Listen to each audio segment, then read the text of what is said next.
Welcome to the Featured Anime Podcast. I'm your host, Jack. And I'm Rick. And today we are talking about Witchcraft works. This was your choice this week, was it not, Rick? It indeed was, and I would gladly choose it again. The pacing was a little bit off, but I think it was worthwhile. Right on.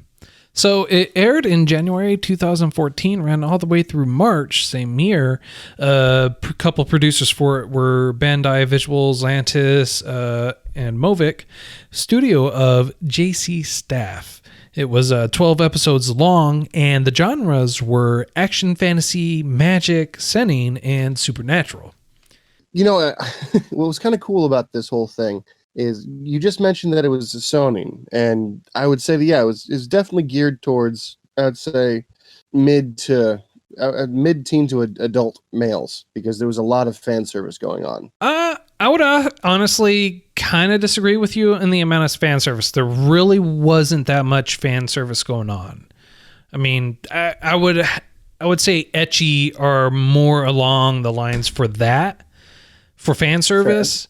This one does play a little fan. I'm not saying there's none, but there really isn't any to speak of in this.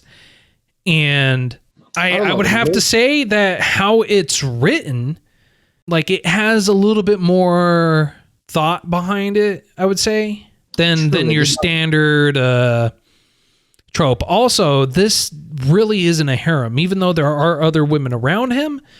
This isn't a harem-esque or harem-style anime, which is why I feel like the Seinen portion of it falls really in there, because he's very monogamous in his relationship with who he's with. Yeah, I could see that. But there's, I don't know, like, there's the sister trope, the sister who loves her older brother trope. There's the main female protagonist being way, I would say, more attractive than I would say any other character, just on principle. The really weird thing to me was that the intimacy that was required for the main character to gain power was different. Like, a kiss gave her power before, and then the next time she wanted to power up, she's like, let me clean your ears. Right. Well, they didn't say that him giving her a kiss was the only way to power up. They just had to share a intimate moment, and they never specified what that intimate moment had to be. He gave her a kiss by giving her a power because, well, he couldn't exactly do the same thing because she was petrified. And the individuals that we are talking about, we're talking about Kaguya and Honoka. So both of them are the main protagonists of this. And there are several other supporting characters in here, and his sister, her name is Kasumi, and she is very how should I put this? Possessive. To say it nicely, yes. So I apologize. We're jumping around a lot, and it's the very beginning of the podcast. But it's just, much like the pacing of the anime, it's all over the place. It has a story you could follow, but at the same time, it kind of jumps, especially in between each episodes. It kind of makes you feel like, did I miss something? Did I not miss something?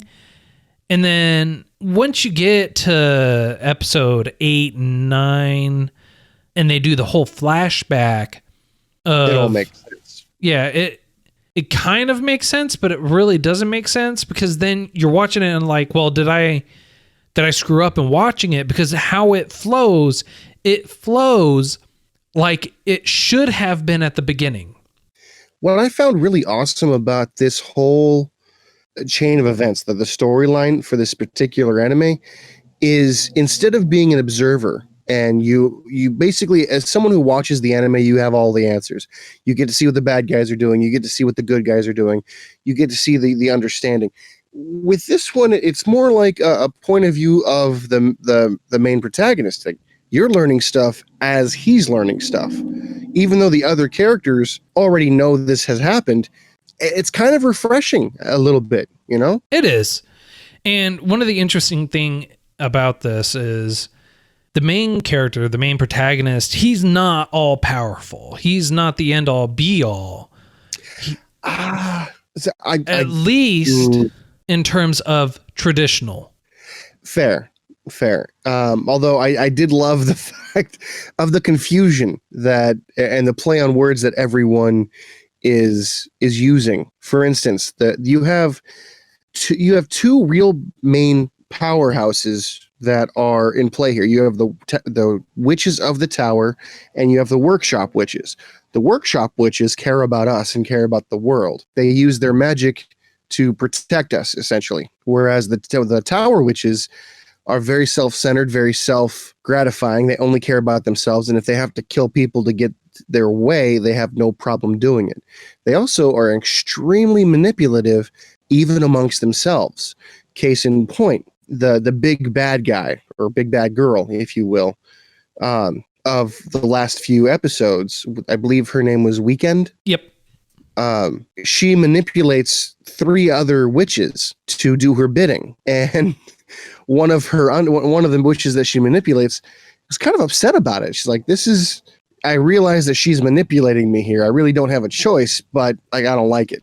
Yeah, what's funny is the one that was actually manipulating Weekend, that witch wasn't really strong. She's actually not really powerful at all, especially in comparison to some of the other witches that are out there, especially I guess you could say the 2 powerhouses, heads anyways, for particular sections. So you have Chronoori, and then you have Kazane, and Kazane is the head of the watchtower, or not the watchtower, the workshop.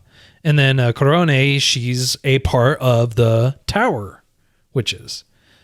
And I'd say they're fairly high up in regard to one another. And they're also really fairly old, too. Yeah, centuries old. We're talking like World War II era enemies. Even though they're saying that, 130 years was the last time we saw each other. But they give off very, very much so World War II Nazi Germany for the bad guy and America for the good guy, or girl, technically. But the thing I never really understood. Well, that's how they present themselves in that regard, that's kind of found throughout all of the culture for Japan, as well as some of the animations. Because even if you equate it to 130 years, that's still pretty old. I mean, like, that's 1800s. That's fair, I guess. I mean, so maybe this is in the future. Also, when they say the last time they saw each other was 130 years ago, but they've known each other for centuries and they constantly battle each other. So they're a lot older than just 130. I'd almost classify them as frenemies. They're enemies, but they have a working understanding, if that makes any sense. Oh, yeah. They totally get along with each other in a weird sense. I liked it. I liked the dynamic. I agree. I thought it was kind of funny because when the head of the workshop witches was like, "Hey, I got to go somewhere. You're my enemy. I know that, but you're in charge for the day." There was no qualms, and there was no real, not necessarily dispute, but there wasn't a pushback. The evil witch came in and did her job appropriately. She followed the letter of the law. Seems very honorable, you know? Well, because I felt like that maybe she had nothing to really gain from it. I could see that. I can definitely see that. Like for her, I would actually assume that maybe for it was more a matter of doing it just because to pass some time. Okay, she was bored. Again, self-serving. Yep. It follows the personality. What I really liked about the anime was the play on words a lot of the time. In the very beginning, you find out that the main character has a secret power, and he can't use it. He doesn't understand what it is. His memories were actually wiped. And he's basically thrust into this world of magic, and he's like, I don't know what the heck is going on. And the female main character, who, I mean, you just said her name, but I only ever remember them calling her Princess. That's what stuck out to me. Yeah, well, yeah, that's because what almost everyone actually refers to her as is princess. So for future, I'm going to just refer to her as princess because that's what stuck in my head. That's fine. The princess seems really invincible whenever she's protecting him, to the point where she gets stabbed a bunch. Like there's no possible way that anyone could survive, and it's left open-ended for a while until you realize that, well, she is immortal while she's next to him, and she's drawing power off of him. And you're like, okay, so where is his power coming from? And the Tower Witches refer to his power as, we want the white stuff inside of you. Right. And it's not terribly long that this goes on. It's first two, maybe 3 episodes, and then it comes out that he and the princess, the Honoka and the princess, are tied together, and she is invincible as long as the two of them are together. And then maybe 2 more episodes after that, you understand what exactly is going on with him, at least a little bit better. And you gain a better understanding as it goes on, which was a very, I would have to say, a very happy moment for me that they do shed light on some of what's going on and shed light on how they approach everything. They don't just completely leave it open and out there for you to try and figure out on your own. They do provide some clarification on it, which is nice. I mentioned it before. I'll say it again, probably in the future. I'm a huge fan of showing rather than telling. And here they actually showed you what was going on. That white stuff that I was talking about is the white princess or the white queen or the white witch, essentially. This person who was, we assume, because we never actually find out, we assume this person was confined inside his body and he's drawing power from her. He creates a contract with her to basically use power and stuff like that. And in turn, the princess is drawing power from him through her. So the almost infinite supply of magic that the white witch or the white princess, whatever you want to call her, has, is being funneled into the princess. And she, being a fire witch, it basically can burn the entire world, and it can't take damage while he's around, and it can't be exhausted, essentially. Now, the only weakness that we found is that if he gets hurt, all the damage is transferred over to her.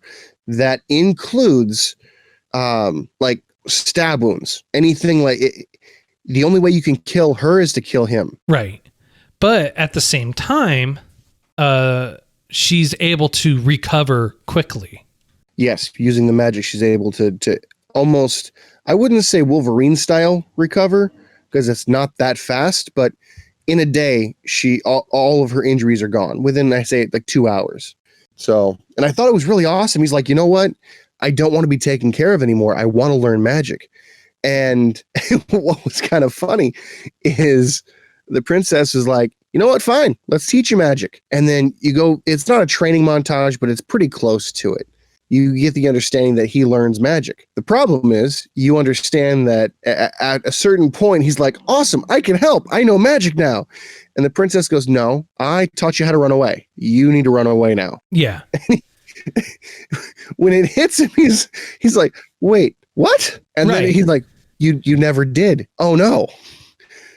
No, I'm so useless. It is. And it's a funny moment.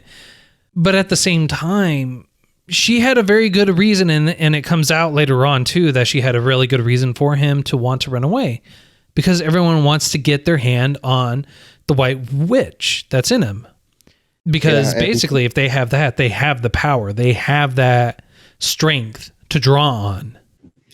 Now, what I didn't understand, well, yes, all that is accurate. I didn't understand the power scaling, because there wasn't really, from what I saw, an upper limit to magic power, if that makes any sense.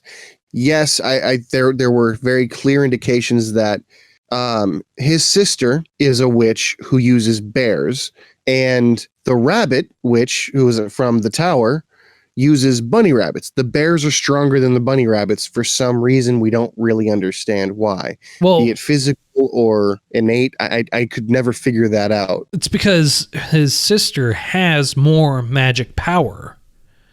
Everyone does have power, but everyone has a limit to that power. No, I get that. So, but I guess my curiosity is there like in Dragon Ball, you have, oh, you're this strong because you worked out this much. Or is it like something you're born with? Like from the very beginning, you have this, that you can fill your container with power this much, and you can never have an overflowing amount. The White Witch was a full-grown witch. Did she start off that powerful? You find out much later, like at the very end. It was a twist. I liked it. It was a twist I had to watch 2 or 3 times to understand. But essentially, the reason that all the damage is transferred from him to the princess, and the reason the princess is immortal is because they signed a contract saying that she'll feed off of his power in order to survive, essentially. And she made a deal with the witch saying, if there's ever an instance where he's going to give up his life to save mine, specifically for that reason, I want you to cut the contract with me. Yeah. So basically, to help clarify, it's not that the White Witch is going to cut the contract with the princess. It's she's cutting the contract between Honoka and the princess. And at the very end, it's not the White Witch's power that saves everyone and restores everything. It's actually Honoka's power that actually does that. And that in itself makes me very confused, because for some reason, everyone appears to be a witch in this city. But like key components in Honoka's life is one of his homeroom teacher is apparently a male witch that you find out at the very end is the reason why they can't remember anything. But he says that male witches don't have high standing. And once you get married, you'll understand that your wife is essentially your boss. Yeah, your boss. Right. And it's not everyone is a witch. Like you meet a lot of people that aren't witches and wizards. And his mother isn't a witch either. That I found weird. I found that, yeah, his mom's perfectly human, not a witch. Does that mean that anyone can become a witch? You just have to learn magic? Or, because his sister, who I assume is blood related, and his mom, I assume is his actual mom, you don't really understand the fathers, because the fathers apparently they're not there. It's weird. Yeah. I should say it's not weird in the dynamic. It's just weird how frivolously that, oh yeah, he's not around. I mean, he's traveling for business. He's dead. Take your pick. We talked about this before too. The father figures or the parents most of the time aren't there for whatever reason. Fair. But like, you don't know if the father's a magician or a witch, if you will. But so that brings me back to the whole power scaling thing. How much power does Honoka have? How strong is he by himself? That is a good question. Perhaps he was born this way, and he was the only one strong enough to contain the witch. Maybe.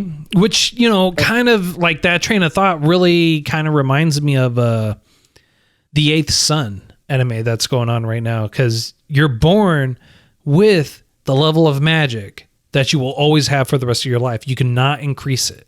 That's true. Well, however, yeah, you have a point. In this show, they never specify that. They don't talk about limits or powers or anything like that because it's not important. It's not important to the show. It's not important to the dynamic of the show. It's not about powering up, being powerful, and all this other stuff. It's about the story and what's going on in between him and the princess, and with his own struggles as well. Sprinkle in some comedic relief here and there throughout it too. Well, they also, I did like, so The Weeknd says that she's not strong. She's not a strong witch. That's why that's a point that perked my ears up, if you will. It made me think more along the lines of maybe power scaling isn't a thing. But if she's an adult, and I assume she worked in the tower, I assume that she did the exercises that you would try to do to raise your limit, but she claims not to be as strong as, let's say, the tower recruits. Like there were some that appear to be stronger than her. But the thing I really liked was strategic planning, forethought, like effort in these particular fields elevated her from being a low-level witch or someone without power to literally the big bad the big bad for the whole series. Like planning, thought, strategy, that played a very big part. It made me think that, not everything came down to magic power. It came down to how smart you are. Yeah. And your ability to, I guess, make shit happen, I guess would be a good way to put it. Oh yeah, no, that's a great way to put it. I would definitely agree with you on that. And I liked it a lot because it even though it wasn't the main point, it did bring out the whole, well, if you work hard enough, even if you're a bad person, if you work hard enough, you will elevate your status, at least temporarily. Because remember, after she blew up all the bombs, that was apparently her magic. When she blew up all the bombs, she was incredibly weak after that. She needed to restart this thing all over again. Started from the bottom. Now she's there. Right. So well, it's not just blowing up the bombs because she had a device to be able to do that. She used magic to create them and put them in throughout everywhere. She also had a magic that consumed all her magic to completely revitalize her, not magic wise, but physical wise. Yeah, no, that was a really interesting, I'm going to call it plot device, but I really liked how she was like, I set all this stuff up beforehand. I'm not very strong, but I have an active spell going on inside of me right now that uses a lot of magic, a lot of my magic specifically, and it revitalizes me every single time I get damaged. It's a healing spell. Yeah. And I'm like, that's genius, because that implies magic. There was a book series I read a long time ago. Basically, you use the magic, you tie a knot in it, the magic doesn't go away until you untie the knot. In this particular case, I envisioned untying the knot as pressing the detonation device. That implies that the magic does not decay. So if you were to make a spell, pinch it off, leave it there, you could come back to it. So let's say you have the ability to store magic in a book. You could store complicated, heavy use spells in your book or in this area or in a vial and use them without any actual magic cost to yourself. That would be an amazing way that someone who's low level can come up in the world. Yeah, and that would be pretty interesting for it. However, it doesn't just specify that it has to be a spell. From what we saw, the only other male witch that was there looked like he also was using some tonics and other artifacts to also enact a spell. So yeah, that's possible. Magic items, those are a thing. And they actually said, they did a really famous quote that I love, that sufficiently advanced science is indeterminable, that is undistinguishable from magic to a sufficiently primitive person, essentially. And that's right. Like, they did it with Thor. Like, oh, my science is so advanced, it looks like magic to you. Well, science and magic are two different things, but in my world, it's the same thing. Science evolved to the point that it looks like mysticism. Yeah. And that's what the science teacher said. That's what that male witch said. And that, I'm not going to say it gave me goosebumps, but talking about it now, having the realization come on me, like that's what could have been the interpretation. It's nice. It gives perspective, Yeah. That's kind of, to me, it's cool. I thought it was pretty cool. It was great how they went into it, and the whole thought process behind it was great. I 100% agree with you, especially with how they tied in particular ideals and thoughts to it. Yeah. Well, it depends. Like, when we discuss anime that we've watched, while I'm watching it, I don't really think it's too deep. When you and I talk about it, I don't know if I'm just giving it more intellectual weight or not, or if I'm just trying to make things more than they are. But it's that hopefulness, right? Yeah. It's that bewilderment, that sign of hope that you have for the wonderment of it. I mean, like, granted, yeah, you'll be disappointed, but that's okay. I mean, it is what it is. Yeah. But it's that core enjoyment that's really found in a lot of shows, a lot of anime that we enjoy anyways. Not all of them are enjoyable. Some of them are pretty bad. There were some scenes like in here, there were some scenes where it just kind of like didn't really jive with me. It wasn't the story or anything like that. It was more along the lines of the animation. Felt like they got lazy. One of the things I agree felt really awkward to me was when the princess did a flying knee kick through a golem, and basically you got a bad witch preventing them from going somewhere, and the bad witch basically took dirt and Iron Man'd herself, and the princess for some reason got superpowers and kicked through 3 feet of solid stone with just enough force to make the bad witch's cheeks swell up, not knock her head off, not crush her skull, just give her like a swollen cheek and she passed out. Yeah. And they're like, oh yeah, I trained for this. Yeah. Well, I mean, like at that point, it's good to know because they even referenced back to it a little bit that the watchtower, or not the watchtower, the workshop witches, when the barrier that's protecting all the humans in the city from any damage that's happening from witches, it basically strips the witches of their power, so they're like human.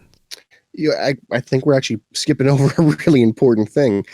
So in the workshop area, the princess's mother is the head witch, is the head workshop lady. She's also the chairman of the school. And one of the things that separates a tower witch from a workshop witch is a workshop witch protects normal people in their cities. Yeah, we actually already specified that. But what we didn't say was every time, let's say there's a magic battle that happens, any damage that is done, any people that could have lost their life, the magic comes out of the workshop witch, the head witch, to repair that and to protect the people so that nobody actually dies from magic. Correct. And so what ends up happening is the Weekend spent part of the time building up this magic bomb that then detonates and destroys the whole city. As a result, the Watchtower Witch, Kazane, loses all her magic and is rendered defenseless because the whole city was destroyed. It drew all her magic power, and the barrier was destroyed, and all the people were sent to this pseudo realm to be kept safe. As a result, because of this, all the witches that are the workshop witches lose the ability to use magic since the barrier was destroyed. Because as per part of the contract, if you don't have a barrier there to protect the people, you can't use magic here. The only people that can use magic after the barrier drops are the tower witches because they are not beholden to those contracts. That also plays into the whole they're selfish. They don't care about anybody else. Exactly. So it's a nice little addition that they added onto it that I wasn't really expecting, and I really don't see the significance in it. You know, I understand why the barrier is in place, but I don't understand why magic can't happen without it. Because there's nothing there to protect the humans. I mean, so does that mean in theory, if they're outside the barrier and there's no humans, they still can't use the magic? I think it's only while they're within the area because of the heart of the city for the community has that. It's part of the contract. So if you're there within that area, within that city, and they specify this, not every workshop has contracts like this with cities. Only really old ones that were originally set up are like that. Yep, you are right. They did mention that it was an old custom that people don't typically follow anymore. So, but it's all conjecture. It's all conjecture. Yeah. It's there's nothing in fact other than some of what we said. We don't know what happens if they leave the city. They could still use magic. Heck, they could have taken the battle just like outside the city, like 2 miles away, and everything would have been fine. Who knows? They couldn't though. They couldn't. They actually said, well, why don't you take him and leave? And then the princess goes, you can't leave, silly. So, well, actually, they can't leave because of the princess's mom. So long as the seals were in place, he wouldn't be attacked, all that stuff. It came around. I think it was lazy writing. It was convenient writing, but it worked for the minor amount of time it was brought up. Yeah. So, but I think I'd say that's probably about as much as we can cover because we got all the main stories, all the main thing out of it. I would have to agree. So on a scale of up to 10, sir, how would you rate this? It's going to be high. I did enjoy it. I like the story. I like the animation. It was good. I'm going to give it an 8. It does have rewatch value. It's not my favorite. The pacing was a little off, but I did like the idea. I was a little confused, unfortunately, about the power scaling, what it takes to become a magician or a witch, stuff like that. But overall, it was a good watch. I would recommend it. Okay. What about you? For me, I'm going with a 7. Yeah, I was going to say 6 or 7 for you, probably. Yeah. You're a little harsher.